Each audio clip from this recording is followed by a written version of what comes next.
Gabriel, kaj ti delaš? Jaz odrichtam. Harry, mi moramo zdaj naslednjo gostjo pozdraviti. A zdaj že? Ja. Na oder Zdaj vabimo predsednica. Republike Slovenije. Natašo Pirc-Musar. Prosim!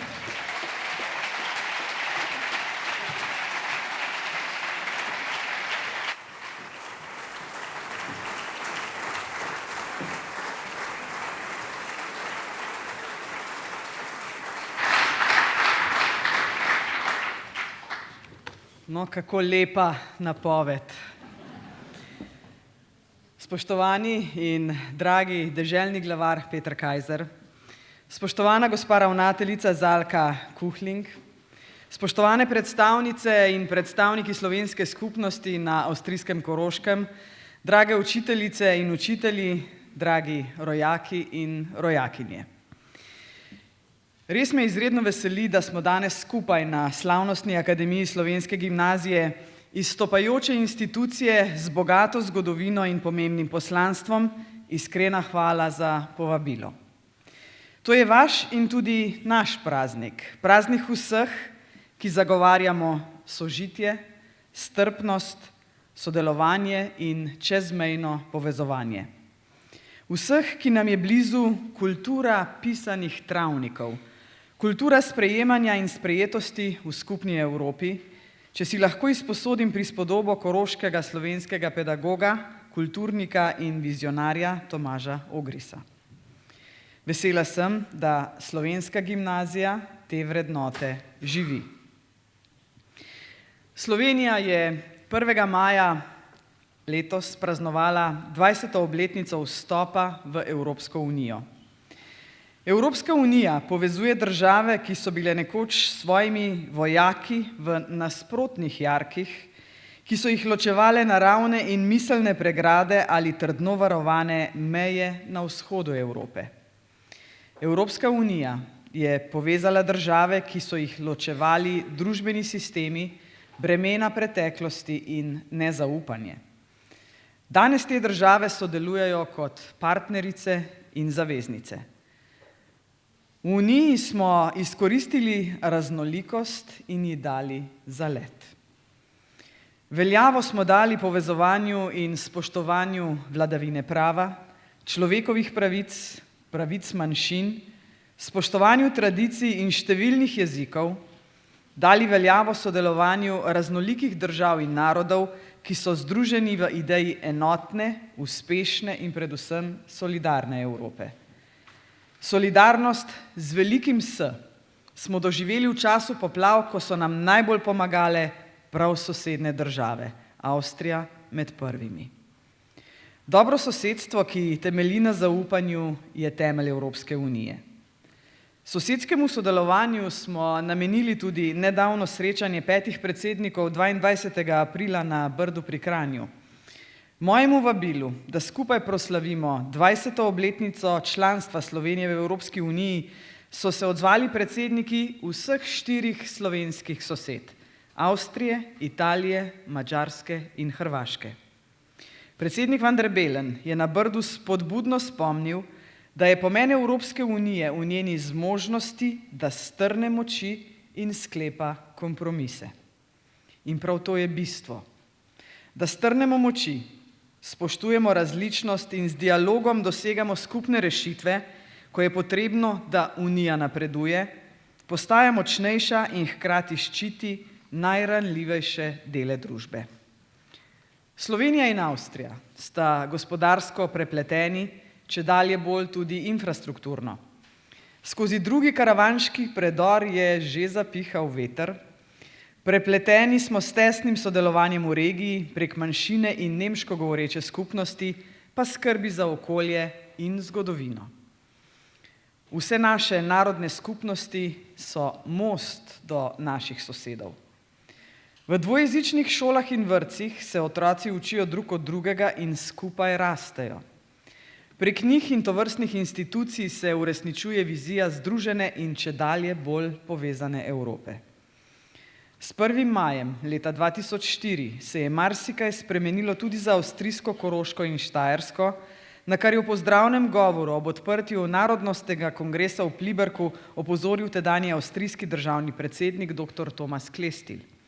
Dejal je, da sta v Avstriji oziroma na Koroškem doma dva uradna jezika Evropske unije. Združeno Evropo smo soustvarili tudi s koroškim slovenskim duhom. Vaša skupna dediščina je dediščina Evrope. Veliko umetnic in umetnikov, ki so ustvarjali v nemškem ali slovenskem jeziku, je povezanih s tem prostorom. Od Florjana Lipuša, Cvetke Lipuš, Janka Mesnerja, Martina Kušaja do Maje Haderlap in seveda številnih drugih. Občutljivost in tankočutnost, s katero nas nagovarjajo njihova dela, sta naše skupno bogastvo. Znana je zgodovinska vloga Mohorjeve družbe v Celovcu, da poslanstva številnih zborov, ki ohranjajo slovensko besedo, niti ne omenjam. Celo sama sem imela čast, da sem kot mlado dekle nekoč nastopila z imenitnim zborom bratov Smrtnik in v sozvočju z njimi spoznavala njihovo mojstrstvo. Pisatelj Florjan Lipuš je nekoč dejal: jezik postane viden z napisi, tiskano besedo, dvojezičnim občinskim glasilom. Konec citata. Jezik, postane viden z živo in vidno besedo, slišan z radijem in televizijo, opazen v družbi. Jezik mora, da ohranja svojo vitalnost in moč, ohranjati svojo javno razsežnost. Spoštovani in spoštovane, z tega odra gledam predstavnike zelo aktivne generacije, ki je prispevala nešteto prostovoljnih ur za spodbujanje projektov skupnosti ter za ohranjanje slovenskega jezika in kulture. Vidim obraze in radovedne oči mladih, ki bodo tradicijo slovenske skupnosti in jezik nadaljevali v prihodnje. Številni tukaj zbrani opravljate dragoceno poslanstvo. Krepite sodelovanje in spoštovanje z razumevanjem in spodbujanjem večkulturnosti, raznolikosti ter ljubezni do slovenskega jezika in kulture. V središču vaših prizadevanj ostaja uveljavitev vseh zakonskih pravic slovenske manjšine v Avstriji, o čemer sva se danes pogovarjala tudi s spoštovanim deželnim glavarjem Petrom Kajzerjem. Slovenija bo nadaljevala dialog z avstrijskimi uradnimi predstavniki na vseh ravneh, vključno z najvišjim ciljem, da bi vaša prizadevanja obrodila sadove. Osebno sem prepričana, da so narodne manjšine sol demokracije in da njihovo delovanje koristi celotni družbi, zato tudi verjamem v možnost še bolj produktivnega, okrepljenega dialoga med manjšino ter deželno in zvezno avstrijsko politiko. Naj znova poudarim, da je ključnega pomena za obstoj skupnosti zlasti dvojezično izobraževanje od predšolske stopnje do konca srednješolske ravni. Veseli me, da je pod sopredsedstvom slovenske zunanje ministrice Tanje Fajon in deželnega glavarja Petra Kajzerja nedavno zasedanje skupnega odbora Slovenija-Koroška potekalo v odprtem vzdušju medsebojne naklonjenosti, s spodbudnimi sporočili in pomembnimi napovedmi izboljšav glede vprašanj, ki so posebnega pomena za slovensko narodno skupnost. Spoštovani, na področjih, na katerih delujete, naj bo to kultura, šolstvo, gospodarstvo ali pravo, izkazujete izjemno energijo in inovativnost. Med seboj posebej pozdravljam inovativne projekte, kamor spada projekt s 4-jezičnimi tako imenovanimi Kugijevimi razredi. Kugijevi razredi so najlepši obraz Evrope, saj s širjenjem večjezičnosti, spoznavanjem kultur na stičišču 3 evropskih jezikovnih družin širijo strpnost, vedoželjnost in predvsem razumevanje. Ni naključje, da je Slovenska gimnazija že leta 2000 za prvi Kugijev razred prejela priznanje Evropski pečat za inovativne jezikovne projekte. Julius Kugi, ljubitelj gora in vsega lepega, je bil velik povezovalec narodov našega območja. V dolini vidiš podrobnosti, od zgoraj pa, tako kot kugi, vidiš širšo sliko. Veseli me, da njegov duh še danes veje v učilnicah Slovenske gimnazije v Celovcu s sodobnimi, v prihodnost usmerjenimi pedagoškimi pristopi. Učitelji in učiteljice, ravnatelji in ravnateljice ste doživeli marsikaj. Zdaj ste del rasti in razcveta, doživeli pa ste tudi težke čase, a ste s povezanostjo in vztrajnostjo ohranili moč skupnosti. Brez požrtvovalnega dela profesorjev in profesoric, vzgojiteljev in vzgojiteljic ter staršev, Slovenska gimnazija ne bi bila to, kar danes nedvomno je.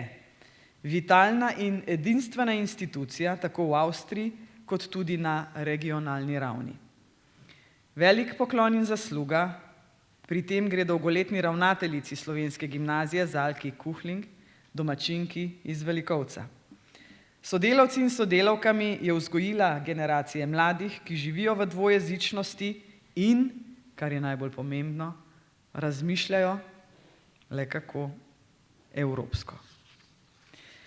Ob koncu vaše bogate poklicne poti, gospa Zalka Kuhling, bi se vam rada posebej zahvalila za predano delo pri vodenju gimnazije. Še enkrat hvala vsem, ki ste vložili veliko pedagoškega, društvenega, pravnega in političnega dela v rast skupnosti.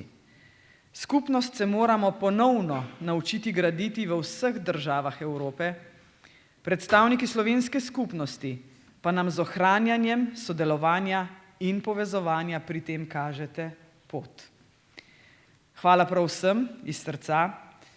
Želim vam vse dobro, tako v šoli, kot seveda tudi v nadaljnjem življenju, na prijateljstvo med koroškimi Slovenci in Slovenci v domovini, na prijateljstvo med Avstrijo in Slovenijo. Hvala lepa še enkrat iz srca za povabilo.